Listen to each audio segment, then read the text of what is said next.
Agora, 2h45, pelo horário de Brasília, hora de painel CNN. O ministro Alexandre de Moraes, do STF, determinou então a abertura de mais 3 inquéritos para investigar a conduta de golpistas envolvidos nos atos criminosos em Brasília no dia 8 de janeiro, 2 semanas atrás. A decisão de Moraes acata um pedido da Procuradoria-Geral da República, da PGR, para apuração dos executores, financiadores e autores intelectuais. Esses inquéritos correm sob sigilo.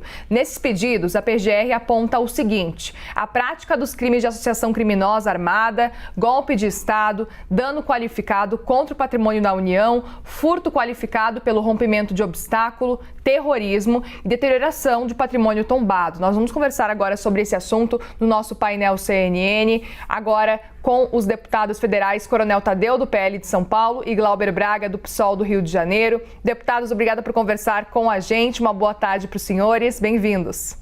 Boa tarde. Começo perguntando agora o seguinte. Desculpe, deputado, temos aqui um pequeno delay. Vou começar, então, justamente agora com o deputado Coronel Tadeu. Quero justamente pegar esse ponto com relação que a PGR tem apontado como terrorismo. Na sua avaliação, é terrorismo que a gente acompanhou no último dia 8 de janeiro? Todos os atos, as ações dos criminosos seriam consideradas terrorismo na sua avaliação, a partir do que a gente já está ouvindo, inclusive da própria PGR, que já está apontando esses atos como terrorismo? Então, agora vamos lá. Boa tarde, Muriel. Boa tarde, Glauber. E boa tarde a todos aqueles que nos assistem nesse momento. Muriel, a gente tem que fazer uma avaliação muito técnica em cima da lei. E nós temos uma lei que define o que é terrorismo, que é a Lei 13.260, é uma lei de 2016, foi sancionada no governo Dilma Rousseff. E se a gente faz uma análise em cima disso, e lá diz terrorismo, que é transportar, guardar ou carregar com você mesmo explosivos, gases tóxicos, venenos, né? Tem uma série de ações que são determinadas pelo tipo penal. Então, quando a gente vai fazer uma avaliação desse caso, a gente tem que deixar a política de lado, tem que deixar a ideologia de lado, né, e avaliar o que exatamente foi feito. E quando você vê tudo o que aconteceu no dia 8 de dezembro, você não vê absolutamente nada que possa fazer com que eu enquadre o sujeito, a pessoa, até porque nós não podemos julgar o grupo, nós temos que julgar a conduta da pessoa, porque a pena não é para um grupo, a pena é individualizada. E aí você não pode transferir uma ação que não existe, ou pelo menos inventar uma ação que não existe, ou interpretar uma situação. É aquilo que está escrito, ao pé da letra mesmo, é isso que precisa ser feito. E aí, fazendo essa avaliação, eu vejo crime de dano, eu vejo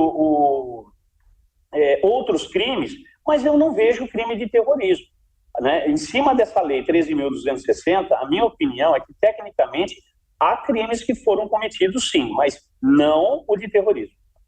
Do Glauber Braga, qual que é a sua avaliação? Existiu terrorismo no que a gente acompanhou no dia 8 de janeiro? O que aconteceu no dia 8 foi gravíssimo, foi uma tentativa de golpe de Estado.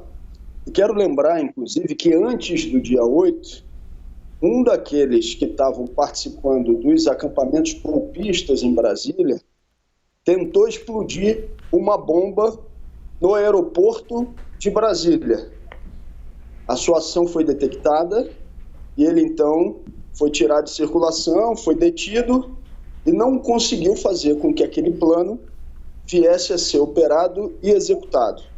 Tem um conjunto de tipos penais que vão estar sendo discutidos a partir do que vier a ser encaminhado pela Procuradoria-Geral da República, nos inquéritos já existentes.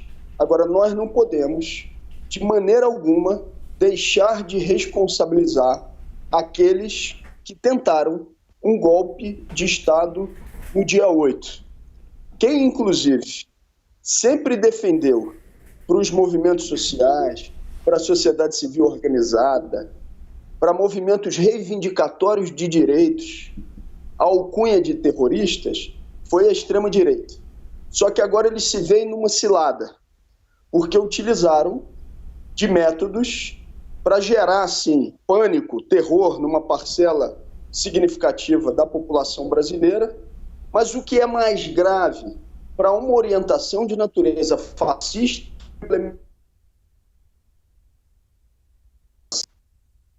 projeto de poder. Essa turma tem que ser devidamente responsabilizada. Agora, por que tipos penais? Por que outras formas de responsabilização políticas, administrativas? O processo ele vai determinar, que a gente espera que seja, evidentemente, com ampla defesa, com contraditório, com individualização das condutas, mas, evidentemente, com responsabilização. Não dá para ter essa passada de pano. E nem dá para ser uma responsabilização só do magrinho, né? Só daqueles que estavam presentes lá no dia 8. Esses têm que ser responsabilizados e tem gente grande ali também, como, por exemplo, o presidente da República, gente das Forças Armadas, que participou diretamente dos atos. Mas tem que responsabilizar financiadores, tem que responsabilizar intelectuais, políticos e aqueles que fizeram o planejamento das respectivas ações. E isso envolve, infelizmente, gente com poder político e gente das Forças Armadas que precisa também ser devidamente responsabilizada pelos atos cometidos. E termino dizendo, desculpe se acabei me alongando na resposta, que o presidente da República finalizou o seu mandato em dezembro de 2022 também precisa ser devidamente responsabilizado, porque durante um período de 4 anos ele articulou, fomentou uma ação de natureza golpista que teve como consequência o que aconteceu no dia 8.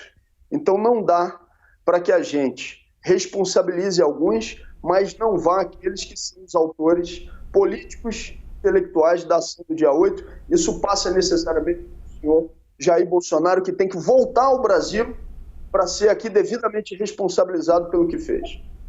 Deputado Coronel Tadeu, o senhor falava há pouco o seguinte, que é necessário deixar a política e a ideologia de lado. Na sua avaliação, então, a Procuradoria-Geral da República, a própria PGR de Augusto Aras, não teria deixado a ideologia, a política de lado na hora de avaliar os atos como terroristas?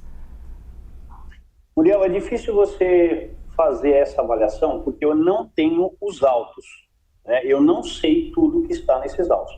Mas por aquilo que é divulgado pela imprensa, com certeza eles exageraram.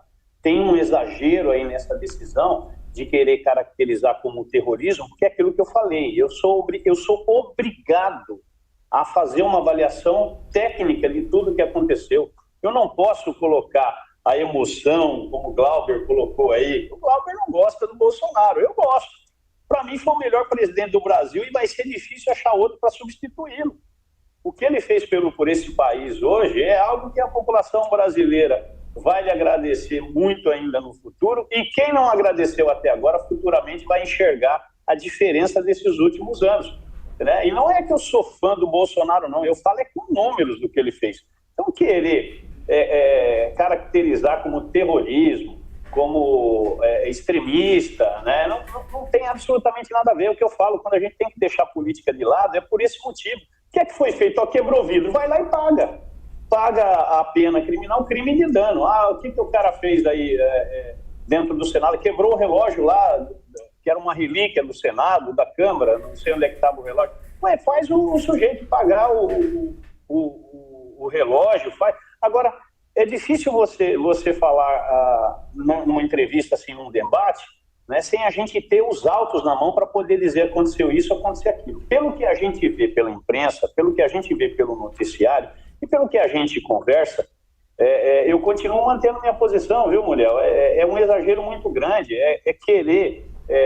existe a turma da esquerda que tem uma raiva terrível do Bolsonaro, porque passou 4 anos sem roubar um tostão furado do povo, e não foi isso que nós vimos de 2003 até 2016 no Brasil. O que nós vimos, e a Operação Lava Jato mostrou, está aí, 273 sentenças.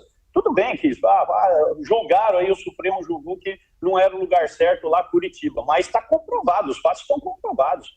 O que o Marcelo Debrecht falou do roubo, aconteceu. É o cara que tinha que pagar propina, que foi lá que pagou propina, pô. Né? E não é só ele, outros empresários também. O diretor da Petrobras me fala que me devolveu 80 milhões de reais, 90 milhões de reais, que era dinheiro de propina que ele tinha. Então, como é que eu não vou dizer que isso é roubo? mas condutas individualizadas, pessoas condenadas, né? Alguns foram libertados, a gente sabe muito disso, tiveram regalias aqui, regalias ali, mas isso é que eu falo, é você falar em cima daquilo que é fato. E pelo que eu vi de fato, Muriel, desculpa também se eu me aluguei, pelo que eu vi de fato, há exagero sim da Procuradoria-Geral da República, a não ser que eu não tenha todas as informações, e o que eu repito, estou falando em cima daquilo que eu vi, li e ouvi. Deputado Glauber, eu vi o senhor reagindo. O senhor concorda com as falas do Coronel Tadeu? Evidentemente que não. O deputado Tadeu, ele está minimizando o que foi uma tentativa de golpe de Estado, de extrema-direita, incentivado pelo presidente da República ao longo de muito tempo. Como é que você vai minimizar uma coisa dessa?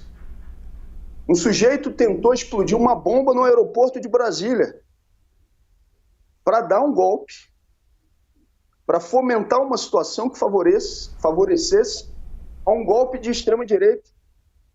E isso vai ser uma conduta menor, como se a gente estivesse tratando exclusivamente de uma quebra de janela, como disse o deputado Tadeu. A pergunta que eu faço a quem está nos acompanhando e ao deputado Tadeu é: foi uma tentativa de golpe de Estado ou não foi? Se foi uma tentativa de golpe de Estado, como foi, você tem mentor intelectual, você tem mentor político, você tem quem financia esse tipo de ação, e essas pessoas têm que ser devidamente responsabilizadas.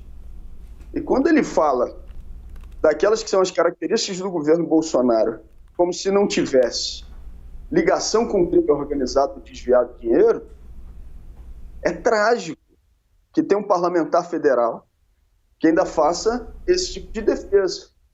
O senador Flávio Bolsonaro, em articulação com Queiroz, com Bolsonaro, coloca no gabinete do deputado estadual Flávio Bolsonaro, então hoje senador, Adriano Danotto, do escritório do crime, um matador no Rio de Janeiro. E aí quem que estava lá no gabinete? A sogra e a ex-esposa. Quando questionados o que faziam no gabinete de Flávio Bolsonaro, a resposta dele era: quem cuidava disso era o Queiroz. Agora surgem as denúncias do Sombra de Bolsonaro, que fazia a articulação das despesas da família Bolsonaro com cartão corporativo. Aí tem lá uma padaria em data próxima ao casamento do filho do presidente da República, uma despesa de não sei quanto que não é justificada por um grupo de pessoas que pudessem vir a frequentar. Motociatas financiadas a partir do cartão corporativo já são agora as denúncias que são apresentadas e amplamente divulgadas. Mas eu queria me ater aqui, nesse momento, ao que aconteceu no dia 8. Foi uma tentativa de golpe de Estado, que tem mentores intelectuais, que passa pelo incentivo do presidente da República. Divulgação, inclusive, de articulação do Braga Neto, candidato a vice-presidente da República, em ações de natureza golpista. Ele vai na porta do acampamento e diz: sigam com fé. Eu tenho a dizer para vocês, é a única coisa que eu posso falar agora. Evidentemente, insuflando uma ação de natureza golpista. A deputada Carla Zambelli, e eu queria saber se o deputado Tadeu aprova isso, fez uma transmissão ao vivo, e nessa transmissão ao vivo, então, ela solicita aos generais que tomassem uma providência. Qual providência? Que dessem um golpe de Estado. Uma deputada, inclusive eu e a deputada entramos com pedido de cassação do diploma dela. Ela pediu um golpe de Estado aos generais. Isso é algo de menor potencial? Evidentemente, isso é gravíssimo e responsabilizado. Muito bem, nós conversamos com o deputado Coronel Tadeu, com o deputado Glauber Braga. Obrigada a todos pela participação. Infelizmente o tempo é curto, por isso a gente não continua com a nossa discussão no painel CNN, mas obrigada novamente pela participação de vocês e uma boa tarde.